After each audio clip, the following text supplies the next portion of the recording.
Hey guys, Infidel1258 here. Today I want to talk to you about Zaren the Scorch and the conflict system and what I think I'm starting to glean from the second airdrop card as it compared to the first, and what that might mean as we look forward to the third and the fourth and so on. If that sounds interesting, stick around, otherwise check out the next video.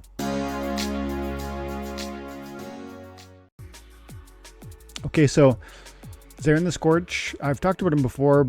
I think he's going to be a quality card. I think I think the combination of 3 damage output in conjunction with blast is pretty meaningful. Plus, for it to be camoed and for it to be per phase ward 2, of course, that's increasingly helpful.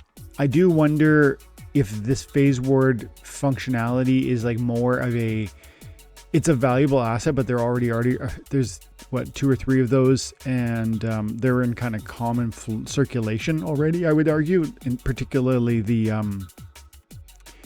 Conclave Arcana mage on the blue team. And so, I don't know necessarily if this is deeply important, and maybe it might, the importance of that one ability in the context of this monster might actually just mean that there's less of a value argument for those other phase wards. However, I really think the slow, the blast, the rear cleanse, and the camo in conjunction with 3 damage and 7 hit points and 3 speed, like it's a good strong kit. I don't think this card is in any way, I think it's going to hold its own in terms of analysis as we look at the other monsters from the airdrop. So that's important to set the groundwork, because it's the thing I want to notice or I want to discuss is how I'm estimated to earn 6 at the end of the conflict.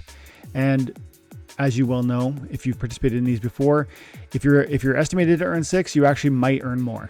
I was estimated to earn 5 with the previous Emberglace card. I was estimated to earn 5, and I ended up earning 8.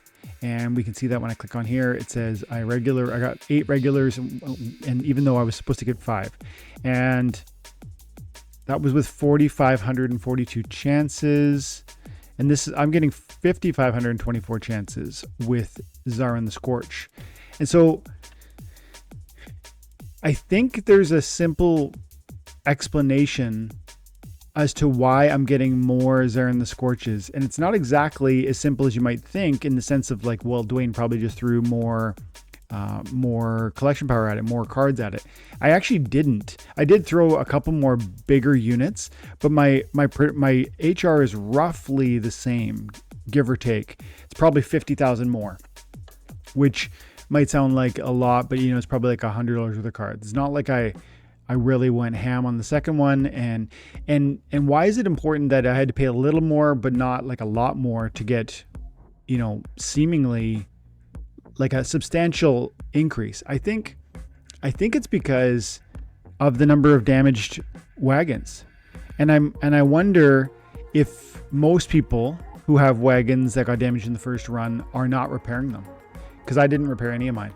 I just essentially made better, more effective use of my remaining. And truth be told, I'm not using, like, many of my wagons I'm not using to great effect. Like, as you can see with this is my last wagon. It's got monsters on there with 1,310, I think it's called HR. And that's the HR, the production per hour. And so I know I've heard people say like 5,000 is like the sort of baseline for like where with the monsters they'll put on a wagon. Why is all that relevant? People are increasingly stingy, reluctant to utilize their wagons in a way that would be ineffective, because they actually don't want the wagons to break. They want to minimize the number of broken wagons, which is strategically wise because there's a cost associated with repairing those wagons. I haven't done that. I've just thrown all the cards I have with as many wagons as I have. And I'm getting what I'm getting. But I wonder whether you're being strategic in terms of implementing your wagons, or whether you're throwing everything you have at the conflict. I suspect there's this degradation to the supply of wagons. And I don't know that I believe that the wagons are being repaired as quickly as they are being broken. And we have a small sample size because we only really saw We only really saw 2 now, right? When we haven't even seen the end of Zaron. But I actually wonder if you're going to see, more and more chances for roughly the same HR into the third one, maybe into the fourth one, because some participants, is it 10%, 20% of the community that are participating in the airdrops are just collecting what they can, utilizing the wagons they have, and if they burn, they burn. If they break, they break. I think that is a consistent, I think that theory makes sense within data that we can see, and it's limited data. But I think that makes sense. I think that's why with relatively the same HR, I'm getting quite a bit more chances, as well as more end estimated units. And I would have thought with this relatively the same HR, or even slightly more, I should actually be getting fewer, not more than Emberglaze. That's the real question mark for me. That's the marker that's really pointing me towards this conclusion. And that makes me want to speculate, like, what's going to happen with number 3, number 4? Is it one other variable that could be happening is maybe people are waiting for the summoners. Maybe you have, you consider your conflict wagons a finite resource. You don't want to have to spend $5 or $6 or whatever it is on a repair kit. You don't have the land to produce those resources. And so therefore you're waiting for the summoners to come out. And when the summoners come out, you'll throw all your conflicts at it. That's a pretty wise move if people are doing that. But I'll tell you, Emberglaze is like exceptional. Like I win a lot with Emberglaze. I've done videos on that. I won't get too deeper into that. I already talked a little bit about Zaron the Scorch. I think he's going to be an effective monster. I don't know. Is he going to be as good as Emberglaze? I mean, it's almost hard for me to believe that actually, because I win a lot with this card. So I don't know if I would say that could be another factor. Maybe people don't like Zaron the Scorch. I don't know what's happening, but I think this trend should be thought through, because it might position you in a particular way that allows you to more effectively use the conflict system.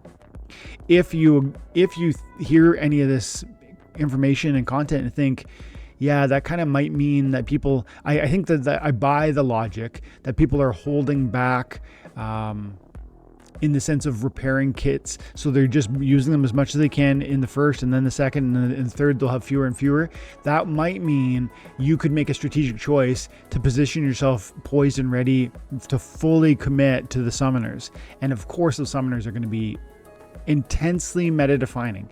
As compared to Zaron the Scorch, even though I think Zaron the Scorch looks good, I am certain the summoners will be more meta defining than Zaron the Scorch. 100%, and every single summoner will be more desirable than Zaron the Scorch. So from that perspective, is the conclusion here, there's something going on with respect to how people are playing these conflicts and how they're engaging with the game in this dimension, and how we're deploying our assets within the conflict that can predictably lead toward, if I burn out all my wagons, I either need to be prepared to buy new ones when summoner time comes around, or maybe I need to make a strategic choice to refrain from participation in, maybe even now, turning off the wagons so that you reduce the number of rewards you're going to get because you want to minimize the number of wagons you burn, or it's looking at number 3. If you like Zaron the Scorch quite a bit, you want that dragon unit, and I want this one, so I'm not going to pull back.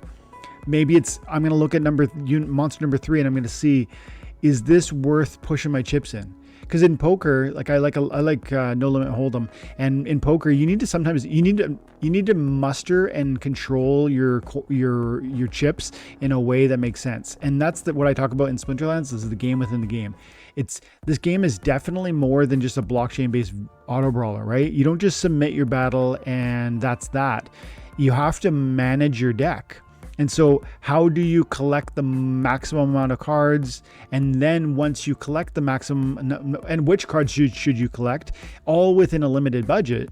And then once you collect that deck, how do you implement it in a way that maximizes your return within the context of the battle mechanic?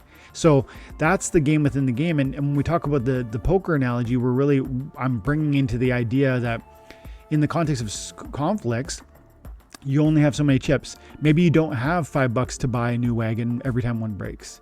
Maybe you do and you're reluctant, but maybe you don't at all. Whatever is happening there seems to be some reduction in it. And so maybe thinking through the broader approach to this system would allow you maybe thinking through the broader approach that our community has towards the conflict system will allow you to create a unique strategy for yourself to play that game within the game and receive that maximum reward for your same time and attention. I think that's possible. And I actually think it might make sense to hold off or to consider holding off on monster number 3 in anticipation of summoner number 1. Because I think that's how it's going to go. The next conflict will be a monster, and then we'll see a summoner, and then a summoner, and a summoner, because there's 9 in total airdrops, and I would expect for there to be 3 monsters and 6 summoners. We'll see. But if this is not a summoner, I think I'm going to hold back. And if this is a summoner, I think I'm going to repair all my conflict wagons, despite the cost, because these cards are too meaningful, especially the summoners. And finally, I wonder, like on this topic and playing that game, I wonder if we're going to see a tick up in some of these black foil costs, because they've been falling on the commons, at least 120, 130 down to 110. I've seen 108, 105. And I think right now with Zarin being less exciting than some of those summoners will be, these prices might reflect that. And therefore, I wonder if in the coming weeks, we're going to see a renewed exuberance for these cards to fill other wagons to chase after meta-defining summoners. This is just some of my thoughts on the conflict system and how to play it moving forward here, and maybe observations about what is already happening. Let me know in the comments below what you think. Have an amazing day. God bless.